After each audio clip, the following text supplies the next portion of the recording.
Legal expert advocate Nadimuddin साहब हमारे बीच उपस्थित हुए हैं। विधि विशेषज्ञ हैं, कानून की किताबें आपने बहुत लिखी हैं और अक्सर पत्र पत्रिकाओं में आपके लेख में पढ़ने को मिलते हैं। तो इन सब चीज़ों से भी हमें बहुत ज़्यादा अवेयरनेस मिलती है और सचेतना होती है, समाज में जाता है। मैं आपका स्वागत करता हूँ, पहले अभिनंदन करता हूँ कि आपने अपना समय निकाल उपस्थित हुए और आपसे अनुरोध करता हूँ कि सीनियर सिटीजन के जो राइट्स हैं और जो उनको मिलने वाली थोड़ी वैधानिक मुख्य हाँ मुख्य रूप से जो सीनियर सिटीजन वो आपको बताने की कृपा करेंगे। डॉक्टर एडवोकेट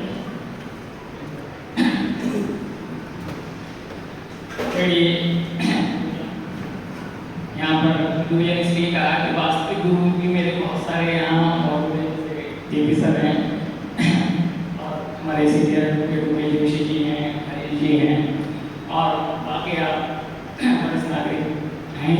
तो वरिष्ठ नागरिक देश के गुरु हैं, इसमें कोई शक की गुंजाइश नहीं है।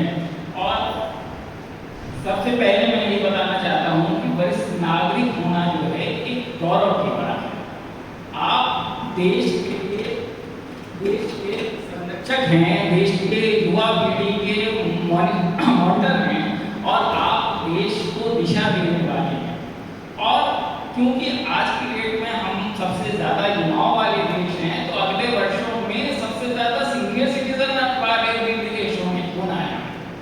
इसमें भी कोई शक की गुंजाइश नहीं है, ये नेचर का।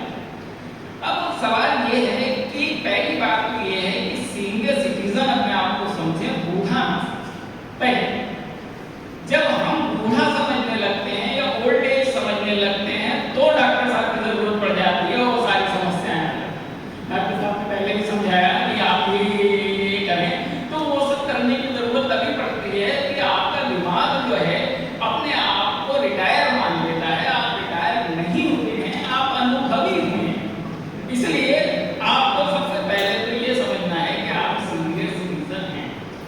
और जहाँ तक अब मैं अपने विषय पे आ जाता हूँ, कानून की बात है, तो कानून में भी इस बात को मान्यता दी है कि वरिष्ठ नागरिकों को विशेष अधिकार मिलने चाहिए। और विशेष अधिकार इसलिए नहीं मिलने चाहिए कि वो कमजोर हैं, बल्कि इसलिए मिलने चाहिए कि वो हमारे संरक्षक हैं और हमारे जो है मेंटोर हैं और हमें उनकी जरूरत है और हमारे देश को दिशा दे सकते हैं। तो इसके लिए एक कानून बनाया गया वरिष्ठ नागरिकों के लिए, स्पेशल कानून है। माता पिता और वरिष्ठ नागरिकों का भरण पोषण तथा कल्याण अधिनियम 2007। इसके में राज्यों को पावर दी गई नियमावली बनाने की, जो वर्तमान में नियमावली उत्तराखंड में लागू है, 2011 की नियमावली लागू है। इसमें विस्तृत प्रावधान किए गए हैं। इसके नाम से तो ऐसा लगता है कि सब जैसे खाली भरण पोषण की बात होगी, लेकिन इसमें भरण पोषण के अलावा भी 7 तरह के अधिकार हैं। 7 तरह। तो सबसे पहली बात तो ये कि माता पिता और वरिष्ठ नागरिकों का भरण पोषण के लिए प्रावधान है। तो इसमें ये स्कीम रखी गई कि अगर किसी के बच्चे या उसकी संपत्ति के जो है उत्तराधिकारी सक्षम हैं कि वो भरण पोषण कर सकते हैं, तो उसको भरण पोषण करना होगा। पहली स्कीम के लिए कि अगर वो सक्षम हैं, अगर पहली बात आप सक्षम हैं, बहुत अच्छी बात है, आप सक्षम हैं तो इसकी जरूरत नहीं है। अगर जो है बच्चे आपके सक्षम हैं, आपने बच्चों को सक्षम बना दिया, अपनी सारी पूंजी उसमें लगा दी, तो वो आपके भरण पोषण से इनकार नहीं कर सकते। और भरण पोषण जानवरों जैसा भरण पोषण नहीं है, उस स्तर के हिसाब से, आपके स्तर के हिसाब से। क्योंकि अनुच्छेद 21 में जो है संविधान के गरिमा के साथ जीवन जीने का अधिकार दिया गया है, जो मूल अधिकार, तो उस अधिकार को गारंटेड किया गया है इसके अंतर्गत। तो पहली बात अब सवाल ये उठता है कि वो नहीं देता है तो क्या? कई मामलों में स्थिति हो सकती है, आपके यहाँ हो सकता है ना स्थिति हो, लेकिन क्योंकि आप वरिष्ठ नागरिक संस्था से जुड़े हुए हैं तो आपकी ये जिम्मेदारी है कि जो आपके क्षेत्र के वरिष्ठ नागरिक हैं उन्हें उनके अधिकार है। और ये भी व्यवस्था इस एक्ट में की गई है। इस एक्ट में की गई है। वरिष्ठ नागरिक समिति जो है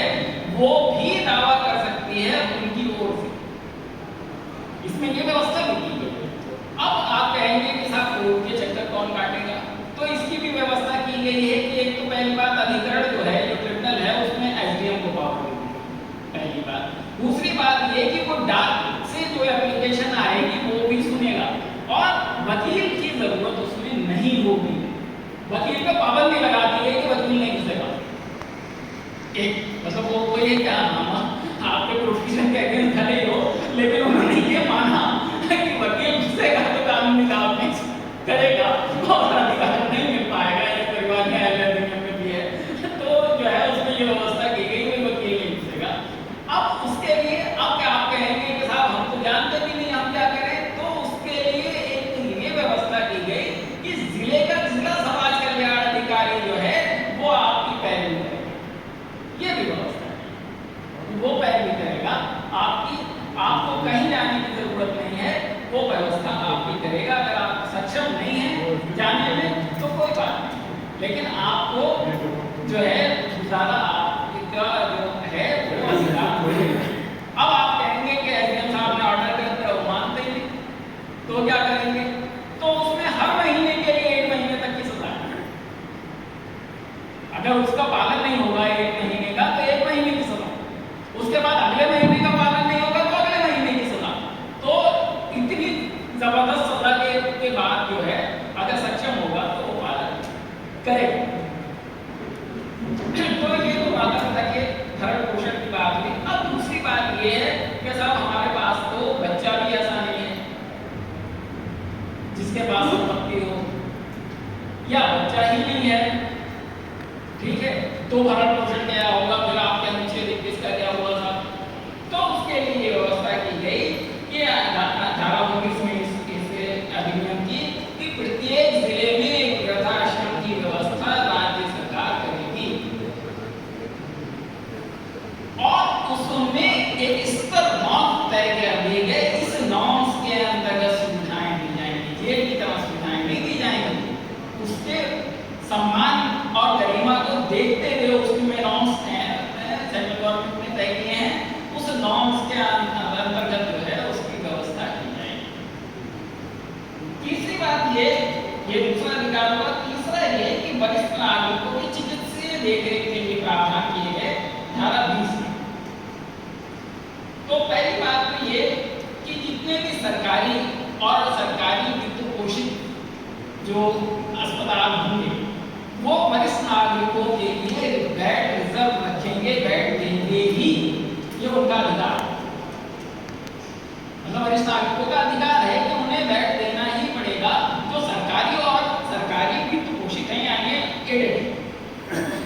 और दूसरा, वरिष्ठ नागरिकों के लिए अलग लाइन की व्यवस्था भी उन्हें करनी पड़ेगी। ये नहीं कि साहब 2 लाइनें बनानी है, महिलाओं की, पुरुषों की, वरिष्ठ नागरिकों की अलग लाइन बनानी पड़ेगी, ताकि आपको सुविधा जल्दी से मिल सके, उस हिसाब से मिल सके। और लंबी चलने वाली और जानलेवा बीमारियों के लिए जो है विशेष सुविधाएं जो हैं देनी पड़ेंगी, और लंबी जो वृद्धावस्था की बीमारियां हैं उनके लिए भी विशेष इंतजाम करने पड़ेंगे। ये राज्य सरकार की जिम्मेदारी है। अगला बात है वरिष्ठ नागरिकों की संपत्ति की सुरक्षा। धारा 23 में ये प्रावधान है कि वरिष्ठ नागरिकों की संपत्ति की सुरक्षा की बात आती है। अब होता क्या है कि आपने अपनी संपत्ति बच्चों को ट्रांसफर कर दी, जो जीवन भर की कमाई थी आपने बच्चों को ट्रांसफर कर दिया। बच्चे आपका भरण पोषण नहीं कर रहे, नेग्लेक्ट कर दे रहे हैं, कई मामलों में होता है बहू के कहने में, कई मामलों में अलग समस्याएं होती हैं, ठीक है। तो इसमें अगर आपने ये शर्त लगा दी है उस संपत्ति देने में कि वो भरण पोषण करेगा, खाली ये शर्त लगानी है। जब भी आप संपत्ति दें तो आप ध्यान रखें कि ये शर्त जरूर लगा दें कि भरण पोषण करना पड़ेगा, ये संपत्ति हम किसी भी दे रहे हैं, जिसकी आप जिसको भी दें। और अगर वो नहीं करता है तो खाली एसडीएम, कोर्ट जाने की जरूरत नहीं है, एसडीएम यानी अधिकरण जो है उसको कैंसिल कर देगा, वो शून्य घोषित हो जाएगी, वो संपत्ति आपके पास आ जाएगी। ये धारा जो है 23 में प्रावधान किया गया। अब उसने और चालाकी करी, जरा जिसे नहीं देना है तो खुरापात करता ना वो, तो उसने खुरापात करी कि उसने उसे और ट्रांसफर कर दिया, अपनी पत्नी को ट्रांसफर कर दिया या अपने ससुराल वालों को ट्रांसफर कर दिया।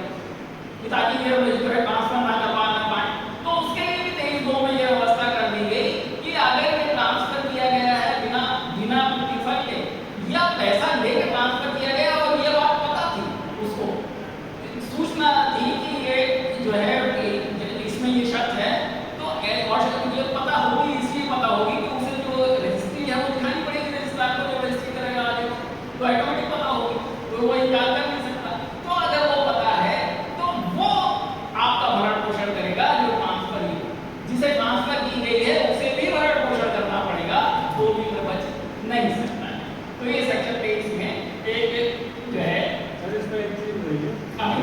अभी सवाल आपके सारे मतलब अब पांचवा है, हमने सोचा कि बार बार वरिष्ठ नागरिकों का वो करना पड़ रहा है, भरण पोषण करना पड़ रहा है, जो है बहुत से भी बड़ी खटपट रहती है, इन्हें छोड़ा।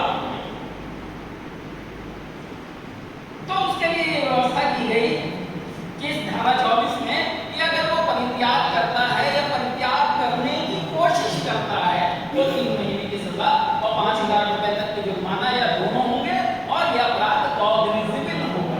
कॉग्निजिबल का मतलब बिना वारंट इसकी गिरफ्तारी हो सकेगी, तब और पुलिस जो है डायरेक्ट उसमें जो है कार्रवाई कर सकेगी। अब छठा व्यवस्था की गई कि आपने कहा कि साहब वकील साहब आप आ गए और आपने ये सब बता दिया, अब पता किसी को नहीं होगा तो क्या होगा, तो इसकी जिम्मेदारी भी जो है सेक्शन 21 में ये की गई कि सरकार जागरूकता कार्यक्रम चलाएगी इस अधिनियम में। इस अधिनियम की जानकारी हर एक सीनियर सिटीजन तक पहुंचाएगी और उसके लिए जागरूकता कार्यक्रम बनेंगे जिसमें स्वयंसेवी संस्थाओं का भी साथ लिया जाएगा और वो जो है ताकि सबको ये अधिकार मिल सके। अब सवाल सबसे बड़ी समस्या ये है कि हमारे यहाँ 5,000 से ज्यादा कानून है और लागू कितने होते हैं सबको पता है, तो उसको भी खत्म करने के लिए धारा 22 में ये व्यवस्था की गई कि अधिनियम को लागू करने की भी जिम्मेदारी दी जाएगी, अधिकारी निश्चित किए जाएंगे। तो उसमें जो है स्टेट गवर्नमेंट ने जो रूल बनाया उसमें जो है डीएम और एसएसपी को इसे लागू करने की जिम्मेदारी सौंपी गई है कि उसे उसको जो है लागू करना पड़ेगा।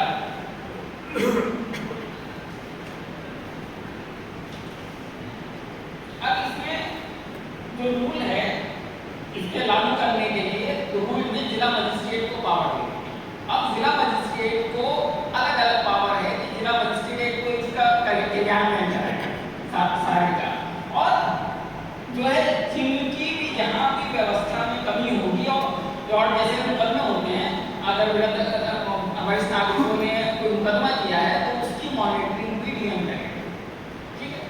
और साथ में इसके बाद एसएसपी के कर्तव्य तय किए गए, जिन जिलों में छोटे जिले एसपी हैं उनमें कर्तव्य नियुक्त किए गए कि उनमें जो है वो मॉनिटरिंग करेंगे, जो अकेले सीनियर सिटीजन रहते हैं उनके यहाँ महीने में एक दिन विजिट भी करेंगे ताकि उनकी सुरक्षा की व्यवस्था करें, और वो अगर उन्हें जरूरत होती है तो तुरंत उनकी शिकायत को इंटरटेन करेंगे और कार्रवाई करेंगे। ये मतलब अधिकार बना दिया गया है। तो ये वरिष्ठ नागरिकों की बात कर रहे थे हम। अब इसके लिए अगर मान लीजिए इसमें एक और व्यवस्था की गई कि जो वरिष्ठ नागरिकों के लिए एक परिषद होगी, राज्य परिषद जो राज्य का समाज कल्याण मंत्री होगा उसकी अध्यक्षता में होगी, समाज कल्याण निदेशालय के सेक्रेटरीट में होगी, और उसमें संस्थाओं के सदस्य और जो है वरिष्ठ नागरिक सदस्य होंगे। ठीक है, ये नहीं अगर बनाई गई है तो इसके लिए आप लोग कोशिश कर सकते हैं, और जो है वो मॉनिटरिंग देखिए 6 महीने में एक बार उसकी मीटिंग होगी।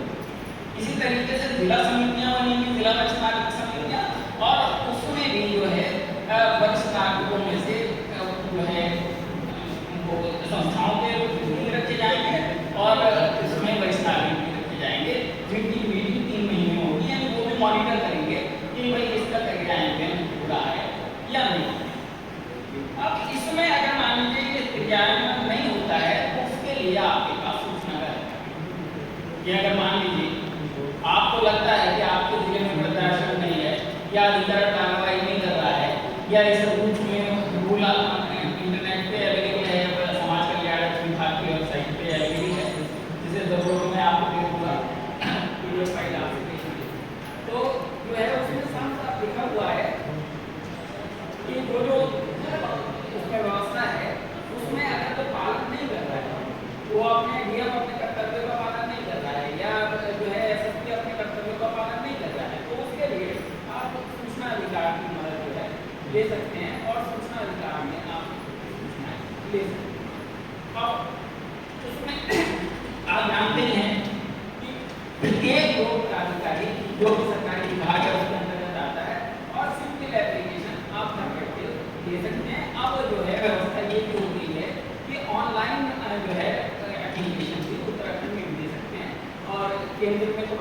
आप दे ही सकते थे पहले भी, RTI ऑनलाइन पर अवेलेबल थी यूरोपियन पर।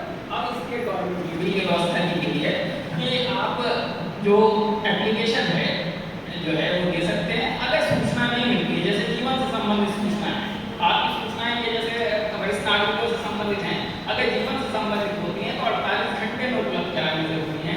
हमारी एक अपनी 3 अप्रैल नंबर 917 उसमें एक गाइडलाइन जारी की गई 2008 में माननीय उत्तराखंड सूचना आयोग ने। उसमें ये कहा कि अगर 48 घंटे में सूचना उपलब्ध नहीं कराई गई और वो ये मानता है कि 48 घंटे लायक नहीं है तो वो ठीक है 48 घंटे में सूचित करेगा। 48 घंटे में उसको बताना पड़ेगा कि भैया 48 घंटे में देने लायक नहीं है, मैं 30 दिन में दूंगा, लेकिन उसे ये बात सूचित करनी पड़ेगी। अगर नहीं देता है तो उसकी अपील कर सकते हैं। ये शासनादेश नंबर 704 हुआ हमारी अपील के बाद, तो उसकी ये व्यवस्था की गई कि अगर मान लीजिए अपील जीवन से संबंधित किसी एप्लीकेशन की जाती है और उस अपील को 48 घंटे में, अगर उस अपील को भी 48 घंटे में निपटाना ताकि आपको सूचना जो है उसे मिल जाए। अब कई मामलों में ऐसा होता है, जैसे डॉक्टर साहब बैठे हैं कि कई मामलों में CT स्कैन आप करा लें, एक्सरे करा लें तो आपकी बीमारी ठीक हो जाती है। तो ऐसे ही जो है सूचना अधिकार में भी होता है। सूचना अधिकार को ये मत समझिए कि वो समस्या हल करने का साधन है, लेकिन मैं यही कहता हूँ CT स्कैन एक्सरे जरूर है, तो उससे ये पता चल जाता है कि हमारी फाइल कहाँ पर है, उसमें समस्या क्या है और बदमाशी कौन जाता है। तो लेवल पे आप उसमें अपने अधिकार को प्राप्त कर सकते हैं। इसके साथ एक मेरे जो सीनियर सिटीजन की एक समस्या रहती है वो मानसिक शांति की रहती है कि मानसिक अशांत रहते हैं। तो ये मेरा विषय भले ही नहीं है, लेकिन मैंने एक किताब लिखी है आगे चले विश्वविद्यालय की, और उसमें इसे मैंने शामिल किया है कि बहुत सारे धर्म की बात होती है, बहुत सारे अलग अलग मतलब आज की डेट में धर्म को मानसिक अशांति का साधन बना दिया गया है, जबकि मेरा मानना यह है कि धर्म मानसिक शांति के साधन है।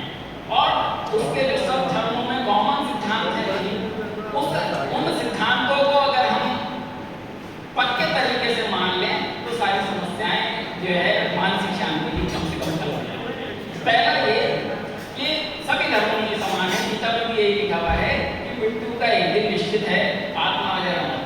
जब मृत्यु का दिन निश्चित है तो किसी बात से मृत्यु से डर नहीं, और जब मृत्यु का डर नहीं है तो हमारी कार्यशैली में कोई डर नहीं। लेकिन ये हम जितनी मजबूती से मानेंगे उतने निर्भीक हो जाएंगे। मैं यही कहता हूँ कि 9/11 नहीं होता क्योंकि 5 आतंकवादी थे, वहां पे 320 लोग थे, अगर उनमें से 50 के भी इस बात पे पक्का यकीन करते। दूसरा ये कि इस एज में 50+ में ये दिमाग में आता है कि भाई हमने क्या किया, उसने तो ऐसा कर लिया, उसने ऐसा कर लिया, उसने ऐसा कर लिया, उसने बिल्डिंग बना ली, उसने वो वहां कर लिया, उसने ये इतना स्टेट खरीद लिया। तो उसके लिए बिल्कुल गीता में भी लिखा हुआ है समय से पहले भाग्य से ज्यादा किसी को कुछ नहीं मिलता।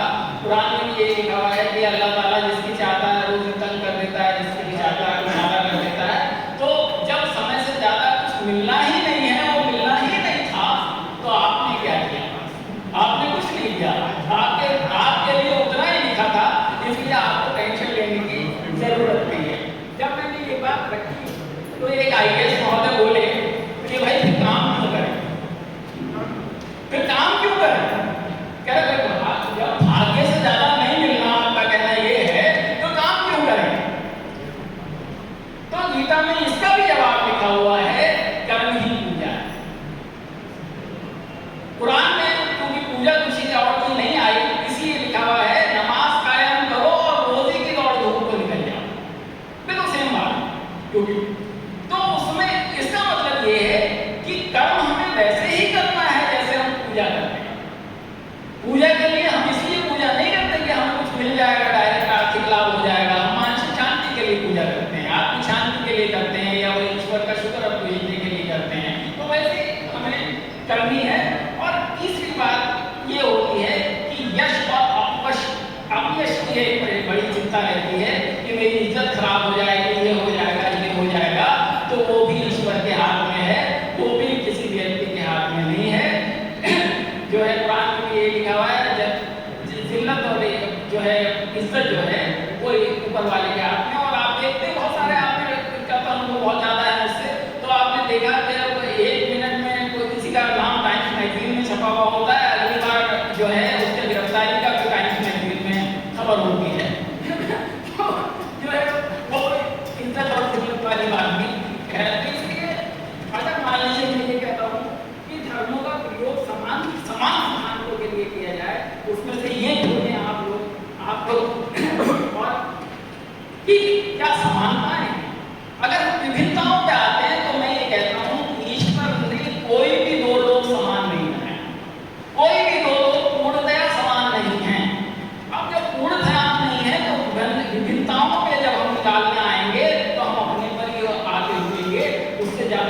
हो ही नहीं सकता है। तो इसलिए मेरा ये भी आपसे रिक्वेस्ट है कि इस विषय में कहीं आप मनन चिंतन करें। और मैं एक सलाह नापिस की ओर देना चाहूँगा आपको कि आप जितने अनुभवी हैं, अपने अनुभव का लाभ अगली पीढ़ी को देने के लिए आज की जो टेक्निक है उसका इस्तेमाल करिए।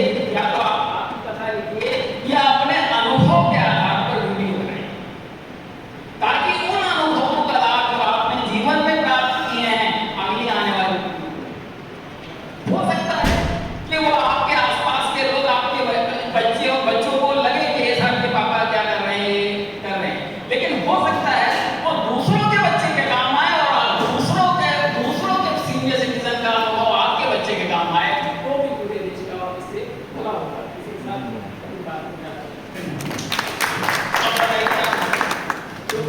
था कि जो प्रॉपर्टी वैसे ट्रांसफर करी रिश्तेदारी को तो हो गया, अगर किसी थर्ड पार्टी को बेच देता है तो उसमें क्या नहीं, थर्ड पार्टी को अगर पूरे पैसे लेके बेचता है तो कोई बात नहीं, फिर उसका वो राइट कहाँ से गया, राइट कैसे, वो अपना राइट कैसे खड़े हो गए, राइट तो वो अपने बच्चे से ले सकता है। उसने तो बेच दिया, किसने बेच दिया? हाँ, उसी को मैंने बताया कि हितों में अगर मान लीजिए आपने इस शर्त के साथ उसे ट्रांसफर किया बच्चे को कि वो भरण पोषण करेगा, और उसने थर्ड पार्टी को बेच दिया, और थर्ड पार्टी को ये पता था कि ये ऐसे दान दी हुई संपत्ति है, तो वो जो थर्ड पार्टी है उससे अधिकार मिलेगा। हाँ, 23(2) में ये साफ किया गया। जी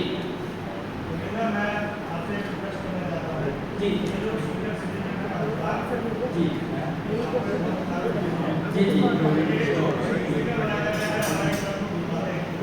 चलिए मैं प्रयास करूंगा कि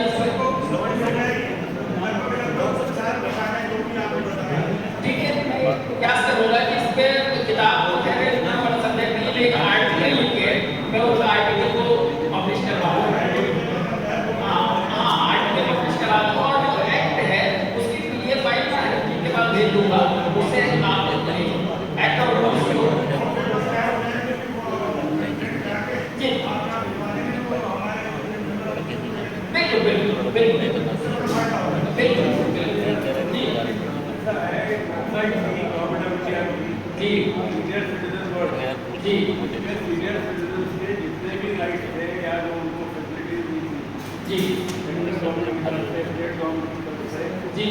चाहे वो एयरलाइन में डिस्काउंट हो या रिजर्वेशन की हो या कुछ भी हो, तो ये एक वेबसाइट 2010 में थी, उसके ऊपर एक बुकलेट पब्लिश की थी मैंने, वो काफ़ी सर्कुलेट में। इसके बाद 2010 के बाद बहुत खाली रह गया वो लीगल प्रोविजन है, लीगल सिटीजन को कहीं भी कोई भी सुविधा मिलती है, क्या आपके पास उसका कोई इन्फॉर्मेशन है? मैंने जो एक्ट वाली बात है वो तो मैं आपको दे दूंगा, और बात है फॉर एग्जाम्पल एयर इंडिया कह रही है हम आधा मिनट करेंगे, आधे रेलवे में काशीपुर से दिल्ली जाने के लिए सेकेंड AC में 2 सीट सीनियर सिटीजन के लिए रिजर्व है। ऐसे करके बहुत सारे हर जगह प्रोविजन किए हुए सेंट्रल गवर्नमेंट ने, तो वो प्रोविजन की डिटेल्स चाहिए। हाँ, मैं बता रहा हूँ आपको, उसकी तरकीब बता रहा हूँ, उसकी तरकीब बता रहा हूँ।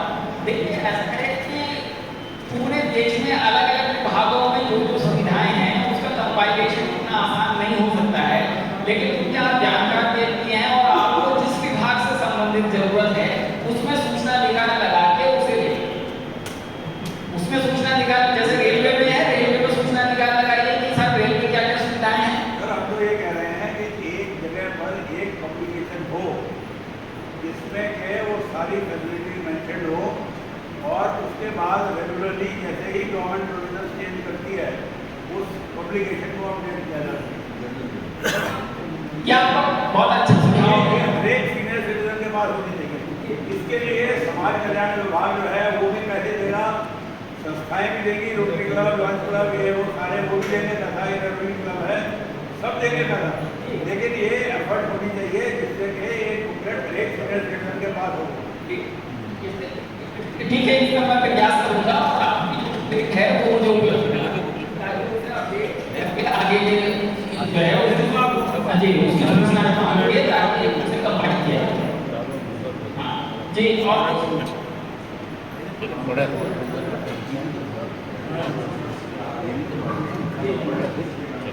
मान लीजिएगा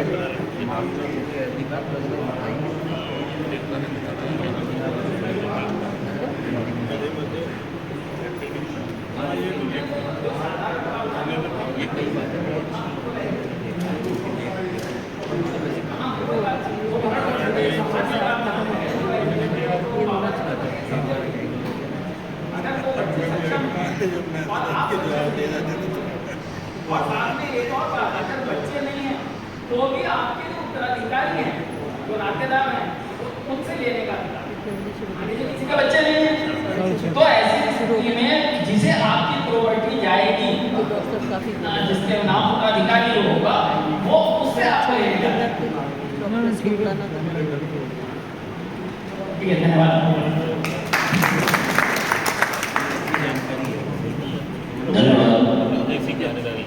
वकील साहब, आपने सीनियर सिटीजन को जो सरकार के द्वारा वैधानिक अधिकार को प्राप्त हुए हैं उसके बारे में आपने बताया, और इसके अलावा भी अगर कोई बात किसी की रह जाती है तो आपसे संपर्क स्थापित कर लें और आप उसके संशोधन कर लें। तो मैं आपका हृदय से तहे दिल से आपको शुक्रिया अदा करता हूँ कि आप यहाँ पर आए, अपना समय निकाल कर और हमें कुछ ज्ञान के बाद, शिक्षा के बाद यहाँ पर हमें देख। मैं इसके साथ ही अब